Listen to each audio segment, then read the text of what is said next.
നമ്മളുടെ പുതിയ സൈറ്റാണ്. ഇവിടെ SPCയുടെ വളപ്രയോഗം ചെയ്യാൻ വേണ്ടി ലോഡ് ഇറക്കിക്കൊണ്ടിരിക്കുകയാണ്. ഇവിടെ ഇതുപോലത്തെ തെങ്ങ് തൈകളും അതുപോലെ വലിയ തെങ്ങുകളും കവുങ്ങ് തൈകളും ഫ്രൂട്ട്സ് പ്ലാന്റുകളാണ്. ഇത്രയാണ് നമ്മൾ SPCയുടെ വളപ്രയോഗം ചെയ്യാൻ പോകുന്നത്.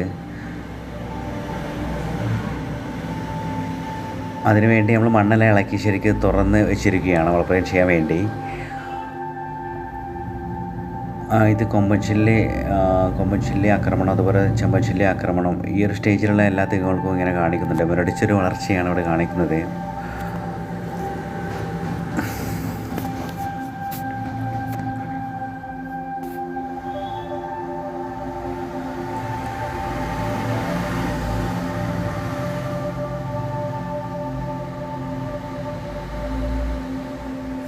അതുപോലെ ഇത് മാങ്കോസ്റ്റി എന്ന് പറഞ്ഞ ഒരു ഫ്രൂട്ട്സ് മരമാണ്.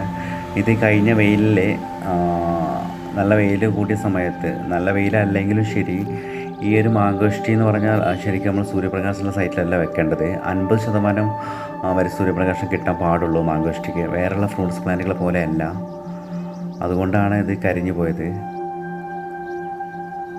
ഇവിടെ നമ്മുടെ SPCയുടെ pH ബൂസ്റ്റർ, അതായത് ഇവിടുത്തെ മണ്ണിൻ്റെ ആസിഡിറ്റിക്കാണ് മണ്ണ്, അതായത് പുളിപ്പുരസമാണ് മണ്ണ്. അതിനുവേണ്ടി SPCയുടെ pH ബൂസ്റ്റർ, അതുപോലെ ബയോഗ്രീൻ ഡോളമൈറ്റ് മഗ്നീഷ്യമാണ്. ശരിക്കും ഇലകൾക്ക് നല്ല കരുത്തും അതുപോലെ നല്ല പച്ചപ്പും എല്ലാം കിട്ടാൻ വേണ്ടി മഗ്നീഷ്യവും അതുപോലെ ഭൂമിത്ര, ഈ ഒരു 3 ബാഗും കൂടി ഒരുമിച്ച് മിക്സ് ചെയ്ത് ആണ് നമ്മൾ വളപ്രയോഗം ചെയ്യുന്നത്.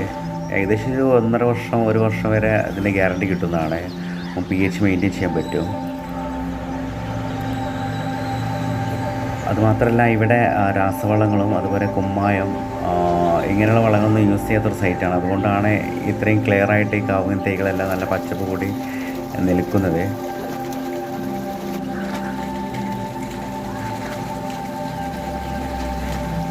ഇവിടുത്തെ ഒരു പ്രോബ്ലം മണ്ണിൻ്റെ pH ആണ്. pH ചെക്ക് ചെയ്യുമ്പോൾ കിട്ടുന്നത് 4.5 ഈ ഒരു റേഞ്ചിലാണ് കാണിക്കുന്നത് മണ്ണ്. അതായത് മണ്ണ് അസിഡിക് സോയിലാണ്, പുളിപ്പുരസാണ് മണ്ണിന്. നമ്മളിവിടെ എന്ത് വളങ്ങൾ കൊടുത്താലും ചെടികൾക്ക് അത് എടുക്കാനുള്ള ശേഷി ഉണ്ടാവില്ല. അതുകൊണ്ട് SPCയുടെ pH ബൂസ്റ്ററും ബയോഗ്രീനും ഭൂമിത്രയും ഒരുമിച്ചാണ് നമ്മൾ വളപ്രയോഗം ചെയ്യുന്നത്.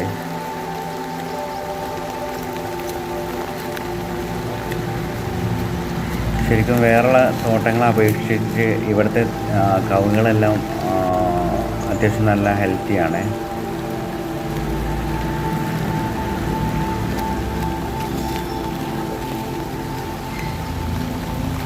മണ്ണിന് pH കുറഞ്ഞത് മൂലം തെങ്ങിന് കൊമ്പൻചില്ലി ആക്രമണം രൂക്ഷമായിട്ടുണ്ട് ഇവിടെ. അതുകൊണ്ട് തന്നെ തെങ്ങിന് വേരിലെല്ലാം നമ്മൾ കെട്ടിക്കൊടുക്കുന്നുണ്ട്. ഹോമിയോ അഗ്രോ കെയർ എന്ന് പറയുന്നൊരു ടാബ്ലറ്റ്, ഗുളികയാണ്. 1 ലിറ്റർ വെള്ളത്തിന് 2 ഗ്രാം മിക്സ് ചെയ്തതിന് ശേഷം 300 മില്ലി ഒരു തെങ്ങിൻ്റെ വേരിന് കെട്ടിക്കൊടുക്കാൻ പറ്റും. കൊമ്പൻചില്ലി അതുപോലെ ചെമ്പൻചില്ലി, മണ്ടരി, ഈ ഒരു പ്രശ്നങ്ങൾക്കെല്ലാം പരിഹരിക്കാൻ പറ്റും. ആ കവുങ്ങൾക്കാണെങ്കിൽ നമുക്ക് സ്പ്രേ ചെയ്യാൻ പറ്റും. 1 മാസം കൂടുമ്പോൾ നമ്മൾ ജസ്റ്റ് ഇലയുടെ അടിവശം 3-1 ഭാഗമായിട്ട് സ്പ്രേ ചെയ്യാം.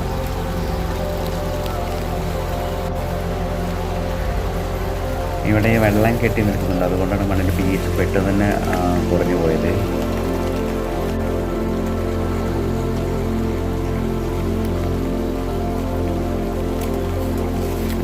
നല്ല വളക്കൂറുള്ള മണ്ണാണ്. പക്ഷേ വളങ്ങളൊന്നും എടുക്കാനുള്ള ശേഷി മണ്ണിൽ കാൽഷ്യം കാർബണേറ്റ് അതുപോലെ മഗ്നീഷ്യം ഒരുപാട് മൂലകത്തിൻ്റെ കുറവാണ് അവിടെ കാണിക്കുന്നത്. അതുകൊണ്ടാണ് മണ്ണ് അസിഡിറ്റിക് ആയതും അതുകൊണ്ടാണ് കീടാക്രമണങ്ങൾ കൂടി വരുന്നതും.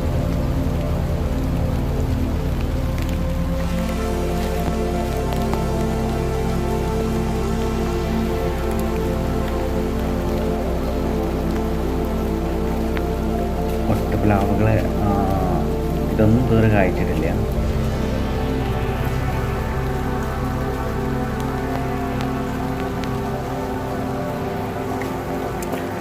ഇവിടെ നമ്മൾ ഇടുന്നൊരളവ് എന്ന് പറഞ്ഞാൽ SPCയുടെ pH ബൂസ്റ്ററും ബയോഗ്രീനും ഭൂമിത്രയും ഒരുമിച്ച് മിക്സ് ചെയ്തതിന് ശേഷം ചെറിയ കവുങ്ങ് തൈകൾക്കാണെങ്കിൽ ഏകദേശം 1 വർഷം 1.5 വർഷമായ കവുങ്ങ് തൈകൾക്കാണെങ്കിൽ 1 kg എന്ന തോതിലാണ് നമ്മൾ ഇട്ട് കൊടുക്കുന്നത്. 2 വർഷമായതാണെങ്കിൽ 2 kg.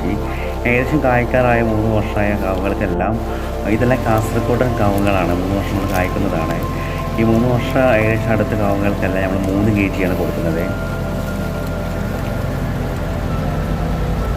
ഈ ഒരു 3 kg ഏകദേശം 1.5 വർഷം വരെ നമുക്ക് ഇവിടുത്തെ മണ്ണിൻ്റെ pH മെയിൻറ്റെയിൻ ചെയ്യാൻ പറ്റും. അതുപോലെ മുരടിച്ച വളർച്ചയെല്ലാം ഒഴിവായി ശരിക്കും ആരോഗ്യത്തോടെ വളരുന്നുണ്ട് അവിടെ ചെടികളെല്ലാം.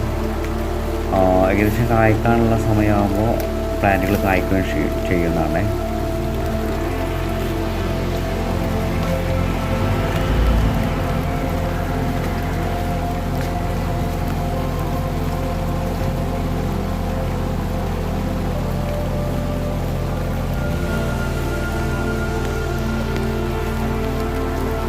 ഇത് ഹോമിയോ അഗ്രിക്കയുടെ പേരിൽ കിട്ടി കൊടുത്തതാണ്. ഈ ഒരു തെങ്ങിനാണെങ്കിൽ നമ്മൾ 8 kg ആണ് കൊടുത്തിട്ടുള്ളത്. വലിയ കായ്ക്കുന്ന തെങ്ങുകൾക്ക് നമ്മൾ 8 kg ആണ് കൊടുക്കാറ്. പിന്നെ മരത്തിൻ്റെ വലുപ്പത്തിനനുസരിച്ച് നമ്മൾ അളവ് കുറച്ചും കൂട്ടിയും കൊടുക്കും. അത് കവുങ്ങാണെങ്കിലും ഫ്രൂട്ട്സ് പ്ലാന്റുകളാണെങ്കിലും അതുപോലെ നമ്മൾ മരത്തിൻ്റെ വലുപ്പത്തിനനുസരിച്ച് കൊടുക്കുക. എത്രത്തോളം കൊടുക്കണം അത്രത്തോളം ബെറ്ററാണ്.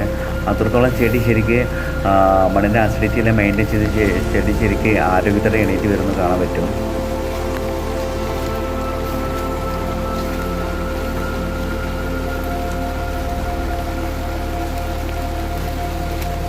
ഈ ഒരു വെള്ളം കെട്ടി നിൽക്കുന്ന സൈഡിൽ ശരിക്കും pH പെട്ടെന്ന് തന്നെ പോകുന്നതാണ്. പെട്ടെന്ന് തന്നെ അസിഡിക് സോയിലായി മാറും. അതായത് പുളിപ്രസുള്ള മണ്ണായിട്ട് മാറും.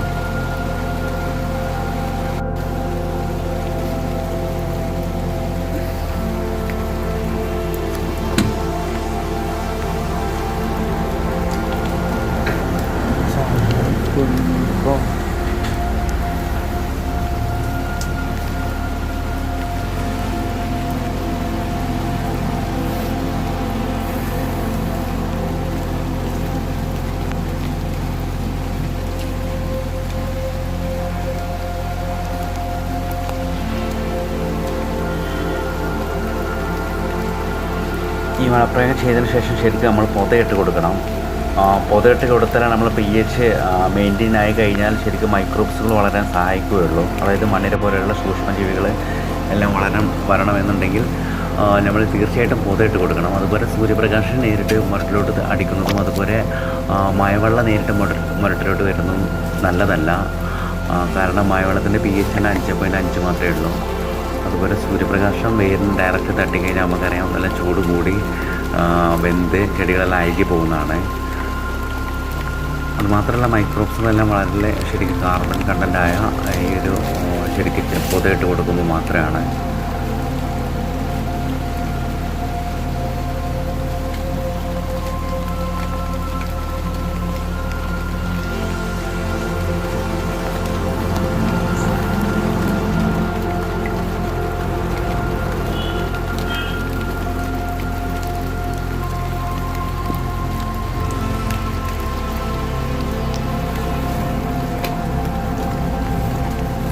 ഈ പ്രൊഡക്റ്റുകളെല്ലാം കേരളത്തിലെ എവിടെയും അവൈലബിൾ ആണ്. എൻ്റെ ഈ നമ്പറിൽ കോൺടാക്ട് ചെയ്ത് കഴിഞ്ഞാൽ പ്രൊഡക്റ്റ് ഡെലിവറി ചെയ്യാനോ അതുപോലെ സൈറ്റ് വിസിറ്റ് ചെയ്ത് മണ്ണ് സോയിൽ ചെക്ക് ചെയ്യാനോ എല്ലാത്തിനും പറ്റും.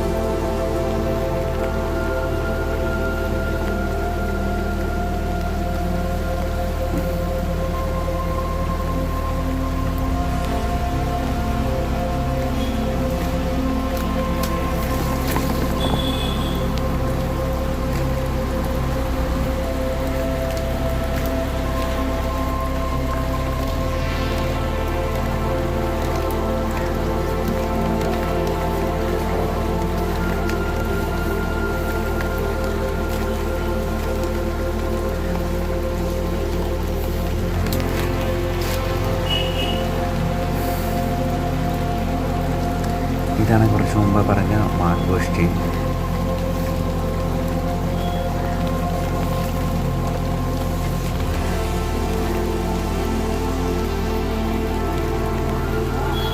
ആ